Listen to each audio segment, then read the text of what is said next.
Имавте проблем во првите 10 минути додека да постигнете гол, но потоа блеснавте во полн сјај. Што мислите дека го одлучи вечерашниот победник? Dobro, ovakve utakmice su teške u prvih 30 minuta.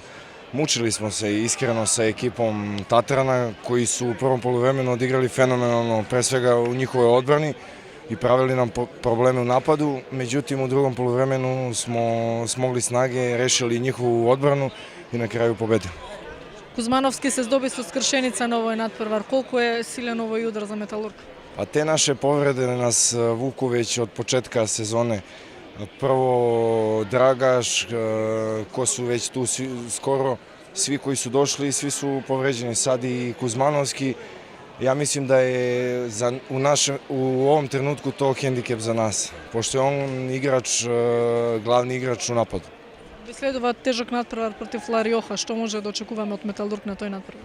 Pa idemo tamo, nemamo šta da izgubimo, možemo samo da dobijemo jedno veliko zalaganje,